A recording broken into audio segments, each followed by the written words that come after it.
Hi అండి, welcome to Annapurni talks. ఇవాళ వీడియోలో యమ్మీ మటన్ కీమా పులావ్ అయితే చేస్తున్నానండి. ఫుల్ వీడియో చూసి మీరు కూడా ట్రై చేయండి.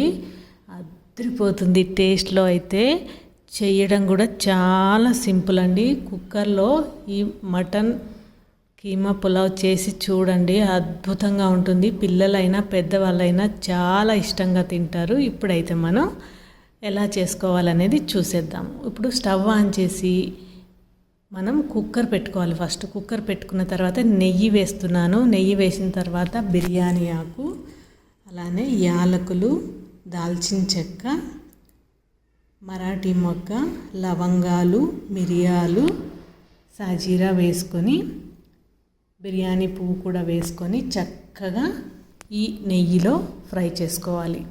ఇవన్నీ కూడా మంచి ఫ్లేవర్ వచ్చేంత వరకు ఫ్రై చేసుకున్న తర్వాత దీంట్లోనే మనం సన్నగా పొడవుగా కట్ చేసుకున్న ఉల్లిపాయ ముక్కలు వేసుకొని గోల్డెన్ బ్రౌన్ కలర్ వచ్చేంత వరకు ఫ్రై చేసుకోవాలి.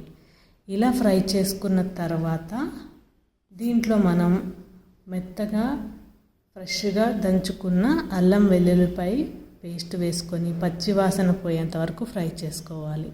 దాని తర్వాత పచ్చిమిరపకాయ ముక్కలు, పుదీనా వేసుకొని పచ్చివాసన పోయేంత వరకు ఫ్రై చేసుకోవాలి. దాని తర్వాత ఒక మంచి పండిన టమాటో ముక్కలు కూడా వేసుకొని టమాటో ముక్కలు మెత్తపడేంత వరకు మనం కుక్ చేసుకోవాలి. దాని తర్వాత ఉప్పు, కారం, పసుపు వేసుకొని 1 నిమిషం పాటు ఫ్రై చేసుకోవాలి. ఇలా ఫ్రై చేసుకున్న తర్వాత మంచిగా తీయగా ఉన్న పెరుగు 1/4 కప్పు వేసుకోవాలి. ఈ పెరుగు వేసుకొని 2 నిమిషాల పాటు చక్కగా కలుపుకొని చేసుకోవాలి. ఇలా కుక్ చేసుకున్న తర్వాత 1/2 కిలో మటన్ కీమా శుభ్రం చేసుకున్న దాన్ని వేసుకొని 10 నిమిషాల పాటు కలుపుకుంటూ కుక్ చేసుకోవాలి.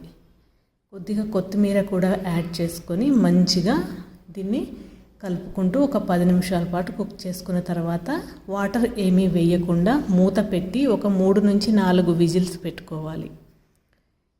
ఇలా పెట్టుకుంటే చక్కగా మటన్ అనేది మనకి మంచిగా కుక్ అవుతుంది. చాలా టేస్ట్ కూడా ఉంటుంది. ఇప్పుడైతే విజిల్స్ అయిపోయినాయండి.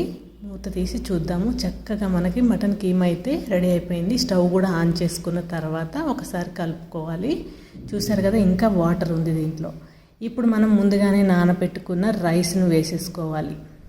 ఈ రైస్ వేసుకున్న తర్వాత ఒకసారి కలుపుకొని దీంట్లోని నిమ్మకాయ చెక్క వేసుకోవాలండి. నిమ్మకాయ చెక్క వేసుకుంటే మనకి నీసు వాసన అది రాకుండా చాలా బాగుంటుంది. అలానే 1 గ్లాస్ రైస్కి 1 గ్లాస్ వాటర్ మాత్రమే పోసాను నేను. ఆల్రెడీ వాటర్ ఉంది కాబట్టి, కీమా కూడా ఉడికిపోయింది కాబట్టి ఈ విధంగా వేసుకోండి. ఇలా వేసుకున్న తర్వాత ఒకసారి కలుపుకున్న తర్వాత కొద్దిగా నెయ్యి కూడా వేసుకొని 1/2 చెంచా మటన్ బిర్యానీ మసాలా, 1/4 చెంచా గరం మసాలా వేసుకొని ఒకసారి కలిపి మూత పెట్టుకొని 1 విజిల్ వచ్చిన తర్వాత 2వ విజిల్ వస్తుంది అనేటప్పుడు స్టవ్ ఆఫ్ చేసుకోండి. సరిపోతుంది. కరెక్ట్గా మనకి కుక్ అయిపోతుంది. చూసారు కదా, మంచిగా కుక్ అయింది. ఇప్పుడైతే సర్వ్ చేసుకొని తినడమే సూపర్గా ఉంటుంది. అలానే రైతా కూడా చేసుకొని యమ్మీగా తినేయండి.